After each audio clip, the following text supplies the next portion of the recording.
লাসন। ওয়ালাইকুম আসসালাম, কে বলছেন? এই তো ভাইয়া রিয়া বলছি। রিয়া কেমন আছেন আপনি? ভালো আছেন রিয়া? হ্যাঁ আলহামদুলিল্লাহ ভালো আছি। মাশাআল্লাহ ভালো আছেন রিয়া। কোথা থেকে বলতেছেন? আপনার দেশের বাড়ি কোথায়? এই তো আমার দেশের বাড়ি ময়মনসিংহে, আমি থাকি সিলেট মৌলভীবাজার। আচ্ছা, কে কে আছে আপনার ফ্যামিলিতে রিয়া? এই তো ফ্যামিলিতে মামা মামি আছে, মা বাবা নাই। তো রিয়া কি করেন এখন আপনি বর্তমানে? এটা আগে লোকের বাসা বাড়িতে কাজ করতাম, এখন টেলারি কাজ করি। তো রিয়ার বিয়ে শাদী হয়েছে কিনা? না ভাইয়া বিয়ে শাদী হয় নাই, এর জন্যই তো প্রতিবেদনে আসছে। আচ্ছা, তো দর্শক শুনতে থাকুন আজকে রিয়ার জীবনের গল্পগুলা। ধৈর্য সহকারে ফুল ভিডিওটি দেখলে মোবাইল নাম্বার পেয়ে যাবেন, সরাসরি যোগাযোগ করতে পারবেন রিয়ার সাথে। তো রিয়া, আপনার বাবা মা কই? হ্যাঁ বাবা মা মারা গেছে। দুঃখের বিষয়। আপনার আপন মার পেটে আর কোনো ভাই বোন আছে? না আমি একাই। আপনি একাই না? হ্যাঁ। এখন যেখানে আছেন নিজেদের বাড়ি ঘর না বাসা ভাড়া নিয়ে থাকেন? না, নিজেদের জায়গা আছে 300 শতক, এইটাই নেওয়ার জন্য মামা মামি তো অত্যাচার করে, ভাড়া বাড়িতেই থাকি। তো আপনার বাবার জায়গা সম্পত্তি মানে মামা মামিতে নিতে চাচ্ছে, এই তো? হ্যাঁ এটার জন্য অনেক অত্যাচার করে। আচ্ছা আচ্ছা। তো আপনার বাবা মা মারা গেছে কতদিন, মানে কত বছর হয়েছে? এটা আজ থেকে 6 বছর। 6 বছর না? এখন কি মানে 6 বছর ধরেই মামা মামির কাছে? হ্যাঁ মামা মামির কাছেই থাকি। তো আপনার দাদা দাদি নাই? না, ওনারা অনেক আগেই মারা গেছে। আচ্ছা ঠিক আছে।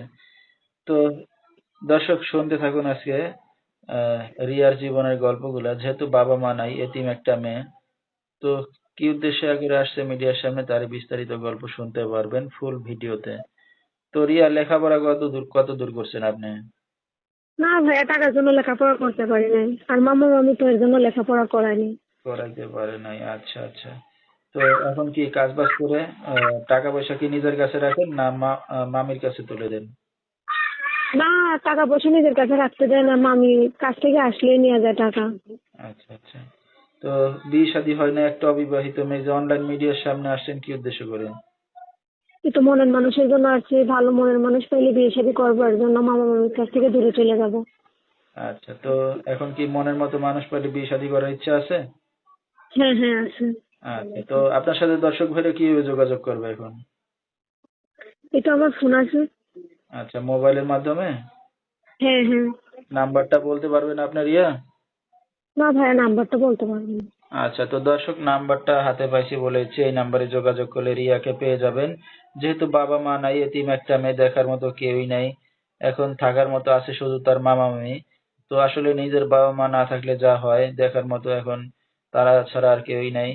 তো চাচ্ছে একটা ভালো মনের মানুষ, কেউ যদি তার পাশে এসে দাঁড়াতে চান বা দায়িত্ব নিতে চান, এই নাম্বারে যোগাযোগ করলে রিয়াকে পেয়ে যাবেন। 01609536605, এই নাম্বারটাই হলো রিয়ার। তো রিয়া, আপনি একটা অবিবাহিত মেয়ে, রাত বেরাত্রে অনেক দর্শক আপনাকে ফোন দেবে, কোনো সমস্যা হবে আপনার? না না, কোনো সমস্যা নাই।